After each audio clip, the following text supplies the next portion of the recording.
Bagaimana kita secara personal menjadi yang terbaik, demikian juga ketika berhimpun dalam satu majelis, dalam satu komunitas, kita pun juga tetap menjadi yang terbaik. Ayatnya sangat populer, teman sekalian, di surah Ali Imran ayat 110.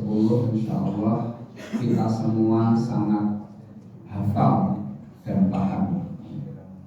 Allah mengatakan kuntum khaira ummatin ukhrijat linnas ta'muruna bil ma'ruf wa tanhauna 'anil munkar wa tu'minuna billah. Terus sekalian, kita semua adalah umat terbaik. Umat Nabi Muhammad SAW adalah umat terbaik ketika tiga hal kita lakukan, ketika tiga hal kita penuhi. Dan bagi kita warga Muhammadiyah, ini sesungguhnya sesuatu yang memang sudah menjadi keharusan. Apa tiga hal itu? Yang pertama adalah amar ma'ruf,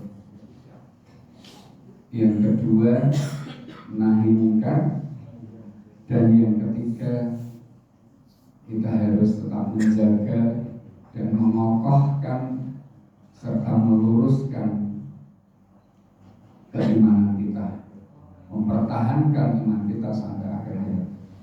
Teman sekalian, Rasulullah SAW telah membuktikan diri sebagai sosok terbaik dalam hal ini. Bagaimana beliau beramar ma'ruf, bernahi munkar, dan bagaimana beliau menjaga imannya. Sehingga teman sekalian, Rasulullah SAW yang begitu komitmen terhadap tiga hal itu, maka beliau benar-benar menjadi teladan yang paling agung, teladan yang paling utama. Karenanya kita bisa merasakan Bapak Ibu, Kanjeng Nabi menika sedaya ingkang dipun tindakaken dados sunah, semuanya jadi hukum. Apapun yang dilakukan oleh Rasulullah itu semuanya kemudian menjadi hukum. Ketika beliau bicara, maka yang beliau bicarakan menjadi sunnah, akan menjadi hukum di dalam syariat agama kita. Ketika beliau melakukan sesuatu, maka yang beliau lakukan itu menjadi hukum, kemudian menjadi sunnah. Bahkan diam beliau pun menjadi sunnah. Maka ada sunnah qauliyah, sunnah fi'liyah, dan sunnah taqririyah. Kanjeng Nabi menika mendel mawon dados rujukan. Diamnya Nabi ketika melihat sahabatnya melakukan sesuatu, maka itu menjadi hukum. Jadi pareng. Bahkan tertawanya Nabi pun menjadi hukum. Apapun yang Nabi lakukan kemudian menjadi rujukan kita semua. Duduknya Nabi, daharnya Nabi, bahkan ketika Nabi mohon maaf buang hajat, itu semua jadi hukum. Nah, saat besok kados pundi kalian kita. Kita tentu tidak mungkin seperti itu karena memang kita bukan seorang Nabi, seorang Rasul. Yang paling tidak Bapak Ibu, kita sebagai umat Islam, warga Muhammadiyah, kemudian setidaknya menjadi rujukan di dalam lingkungan kita. Maka tiga hal tadi teman sekalian yang sudah dilakukan oleh Kiai Dahlan, amar ma'ruf nahi munkar, ini peran yang mesti kita ambil, peran yang mesti kita lakukan, yang saat ini tidak banyak orang yang berani melakukan karena berbagai pertimbangan. Menseru kepada anak-anak muda pun saat ini, jangankan tetangganya, jangankan saudaranya, kadang orang tuanya sendiri, ibu bapak, ngururui anaknya mau ngawani. Terus bapak ibu nih, ngururui anaknya yang jelas-jelas anaknya melakukan sesuatu yang tidak baik, tidak semestinya. Niku mawon rawani dengan dalih kasih sayang. Apalagi anak tetangga, apalagi anak saudara. Jangankan nahi mungkar, untuk amar ma'ruf saja banyak yang tidak dilakukan. Maka Bapak Ibu Saudara sekalian, ketika hal ini tidak pernah kita lakukan, maka kita tidak akan pernah menjadi orang yang punya prestasi di dalam masyarakat kita. Kita tidak akan pernah menjadi orang yang berprestasi di tengah-tengah masyarakat kita. Walaupun kita sesungguhnya masing-masing punya potensi. Allah berikan potensi kepada kita dengan potensi yang bermacam-macam. Bahkan Rasulullah mendikong an-nasu ma'adin, manusia itu seperti barang tambang, bermacam-macam, beraneka ragam, potensinya bermacam-macam. Ibarat barang tambang, al-dhahabi wa fiddah, kata sebagaimana emas dan perak, ada yang nilainya tinggi, ada juga barang tambang yang nilainya rendah. Waktu hasil untuk masuk barang tambang yang nilainya rendah, sawit itu yang menyambar, sing isi sama kibik niko sapi bakal atas. Nah waktu kaca saya lebih murah. Kalau ngerti bahasa pas nyambar. Sama sekali kan. Kita semua punya potensi. Ada yang memang potensinya ibarat barang tambang itu haram kan? Ada yang ibarat barang tambang sebagaimana pasir batu. Poinnya adalah bahwa setiap kita punya nilai manfaat. Setiap kita punya nilai manfaat. Itu potensi kita. Kita ada Pak Agung. Sebenarnya kalau di Luak 1 Subuhan ini ada 2 panel di Kecamatan Luak yang tugas di Pakem dan di Mayudan. Ada Pak Tri yang di Luak 1 dan dua-duanya alhamdulillah Bapak Ibu kita bersyukur dua-duanya sergap salat berjamaah. Amin, alhamdulillah. Biasa. Teman sekalian, sekali lagi poinnya kita adalah bahwa sekalipun mungkin kita ibarat barang tambang itu hanya seperti pasir, seperti batu, tapi nilai manfaatnya itu ada.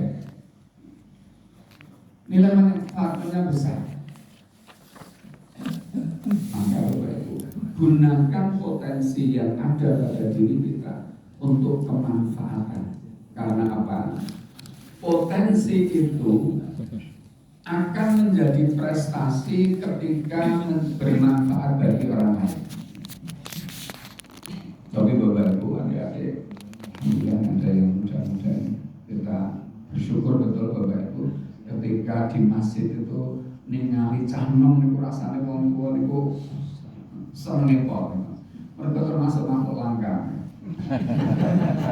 Canom remaja remaji kok di masjid sholat bersama istiqomah termasuk makhluk langka.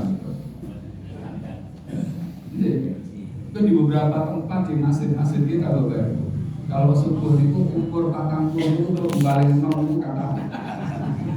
Nah subuh nah hari mau tetap lumayan cilik-cilik kata sing rada enom ya ini subuh untuk lari-lari itu luar biasa. Teman sekalian, potensi potensi yang ada pada diri kita itu baru akan menjadi prestasi ketika itu bermanfaat bagi orang lain. Ketika belum bermanfaat bagi orang lain, maka sebesar apapun, semahal apapun ibarat barang tambang, itu tidak akan pernah berubah menjadi prestasi. Kekuasaan adalah potensi. Agung punya potensi sebagai panemu, potensi yang luar biasa. Nah, potensi beliau akan menjadi prestasi ketika kemudian itu betul-betul diorientasikan untuk sebanyak-banyaknya orang, bahkan bukan namun rakyat Maludan, namun juga dimanapun kita berada. Orang yang pintar itu potensi. Mempotensinya tidak akan pernah menjadi prestasi kalau hanya untuk dirinya. Maka Bapak Ibu, saya mengajak diri saya dan kita semua, maaf, sekarang ini banyak orang tua yang disorientasi terhadap anak-anaknya. Anak-anaknya itu hanya diarahkan, diorientasikan, bahkan ekstrimnya dicetak untuk menjadi anak pintar, sukses dari sisi duniawi. Dari TK sampai perguruan tinggi, semua di sekolah-sekolah elit dibaca mahal. Di elit itu dibaca mahal, produksi itu. Betul, sampai kuliah sukses, nilainya bagus, IP-nya hampir sempurna, ijazahnya asli. Begitu selesai kemudian mendapat mencari pekerjaan, langsung bekerja di tempat yang basah, bahkan cenderung banjir. Basah nih duduk, basah nih duduk, angel benar cuma. Pertanyaannya, apakah anak yang seperti itu berprestasi? Apakah berprestasi? Tidak, karena dari sekolah waktunya hanya untuk dirinya sendiri. Bapak yang perhatikan, hanya untuk dirinya sendiri. Dari pagi pulang, sore, malam, hari kerja, besok gitu sampai kuliah selesai. Selesai kuliah bekerja juga begitu. Pertanyaannya, berapa menit yang untuk orang lain? Tidak akan pernah jadi prestasi. Maka monggo kita orientasikan anak-anak kita menjadi anak-anak yang punya prestasi. Dan prestasi itu akan lahir dari tugas kita tadi, amar ma'ruf nahi munkar. Ketika dua hal ini tidak pernah kita lakukan, Bapak Ibu, maka kita tidak akan pernah punya prestasi di tengah-tengah masyarakat kita. Ya, kita hanya cenderung menjadi ikutan mau, jadi follower mau. Tidak akan pernah diikuti, hanya menjadi pengikut terus nih. Hanya menjadi pengikut terus. Spontane ngalor yo, ngalor gitu, golek selamat kok kontone. Dolanan kartu melu dolanan kartu, kontone adu jago melu adu jago, do kumpul dudutan melu dan seterusnya. Jadi cenderung hanya ikut harus, maka tidak akan pernah punya prestasi. Maka peluang kita melalui Persyarikatan Muhammadiyah sesungguhnya sangat terbuka lebar untuk kita menjadi orang yang berprestasi. Sekali lagi, besar sebaik apapun potensi kita, kalau itu tidak pernah kita manfaatkan bagi orang lain, maka tidak akan pernah menjadi prestasi. Ya hanya menjadi potensi saja. Monggo benar-benar kita jadikan renungan kita sekalian. Bahkan kita sudah diberikan contoh generasi terbaik sepanjang zaman, yaitu generasi sahabat. Nabi mengatakan di dalam hasil radio lanjutannya adalah khiyarukum fil jahiliyah khiyarukum fil Islam idza faquhu.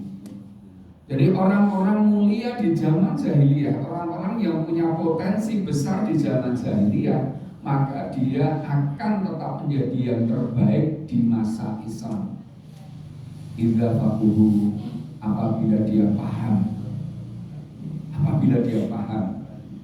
maka Abu Bakar, Umar, Utsman dan yang lain itu memang sejak masa jahiliyah ibarat barang tambang itu kelas atas, memang dan nilainya tinggi.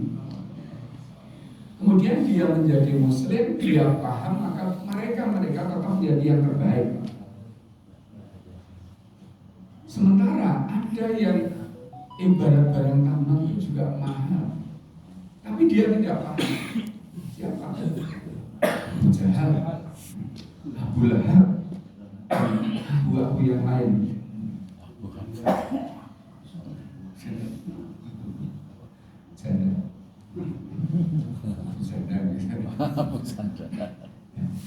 Sesungguhnya dia punya potensi besar, namun karena dia tidak paham, maka potensinya itu tidak berubah menjadi prestasi. Dia hanya tetap menjadi potensi. Sama syukur dan makhluk. Kurang menit ini. Undangannya sih Pak Saudari Manu 0515 sampai 0538. Kalau pilih pas Surok ngomong gitu 38. Nah sekalian yang saya hormati rahmatullah. Ini monggo kita mengambil peran untuk amar ma'ruf nahi munkar, dan itu tetap menjaga, menguatkan keimanan kita. Kalaupun kita tidak berani secara personal, maka melalui persyaratan itu memungkinkan kita untuk berani beramar ma'ruf nahi munkar. Maka Bapak Ibu penjenengan bisa melihat orang yang mengambil peran ini di tengah-tengah masyarakat, maka dia akan insya Allah dia menjadi orang yang berwibawa. Dia menjadi orang yang berwibawa. Bukan wonten yang wibawa padahal dia tidak pernah melakukan peran amar ma'ruf nahi munkar. Buk bangga bermas pisang. Ya akan karismatik. Ketika kita mengambil peran untuk mau mengajak kepada kebaikan dan mencegah ketika ada kemungkaran, di saat masyarakat menganggap bahwa kemungkaran itu urusan pribadi masing-masing, kita ambil peran itu. Karena barangkali saat ini kita semua dihadapkan pada satu kenyataan bahwa banyak orang yang menganggap ketika ada kemungkaran mereka mengatakan ora urus dudu urusanku, sing penting aku ora, sing penting keluargaku ora, sing penting anakku. Bapak Ibu, memang kita tidak punya kepentingan, tidak punya urusan dengan kepentingan orang lain, tetapi untuk hal kemungkaran itu adalah tanggung jawab kita bersama.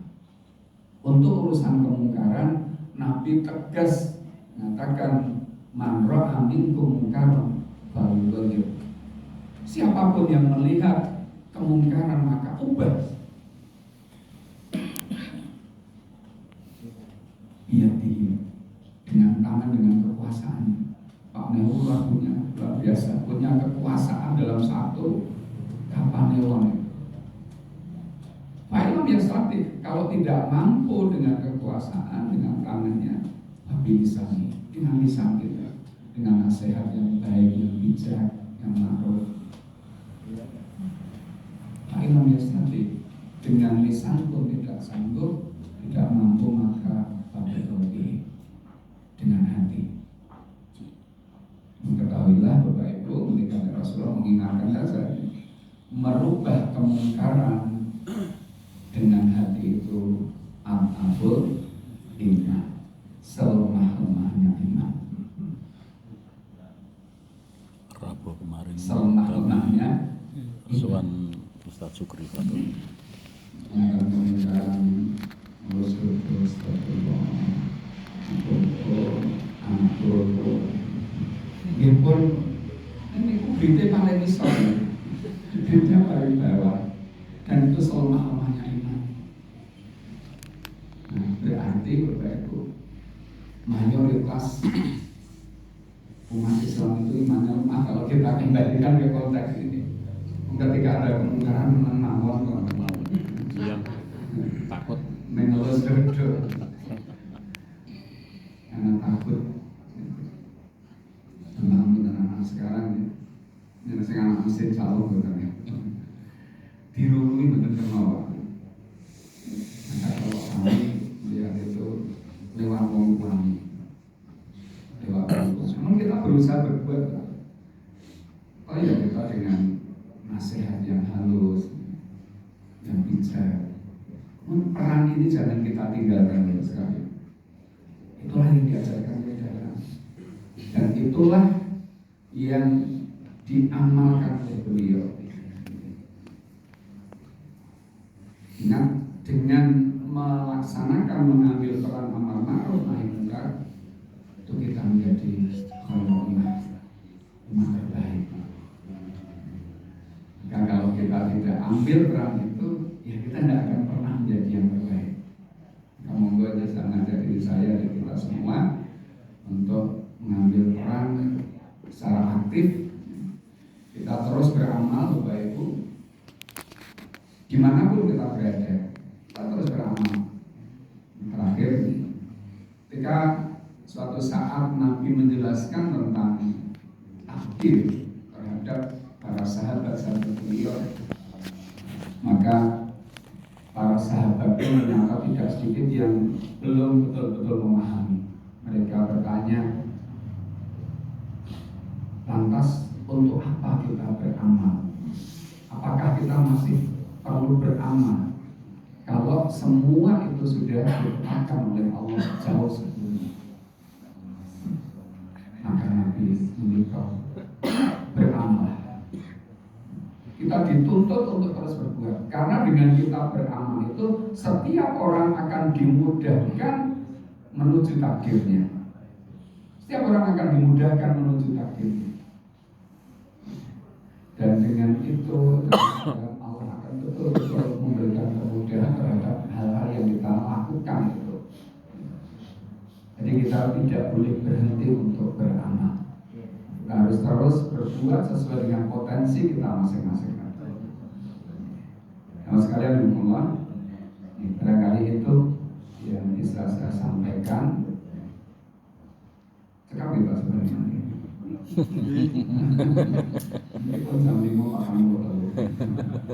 Kemudian juga naik Sabtu pagi ini ada jadwal sekolah haji dan umrah. Manasik secara untuk terbuka untuk siapapun, ya, bagi yang mau berhaji, bahkan sing akhir niat kok dari daftar pun bisa saran-saran. Ini dalam rangka mengamalkan tadi. Dengan kita berbuat, kita dimudahkan oleh Allah untuk apa kita ditakdirkan. Dan melakukan itu dari 1427 ya, sampai sekarang 1426 ya, sampai sekarang 20 tahun. Ternyata memang itu kemudian dimudahkan Pak Hasan. Untuk apa saya ditakdirkan oleh Allah? Yang ditugaskan di bidang haji, terus bahkan diberi tugas untuk berhaji dan seterusnya. Maka itu sekalian Allah yang bisa saya sampaikan, semoga yang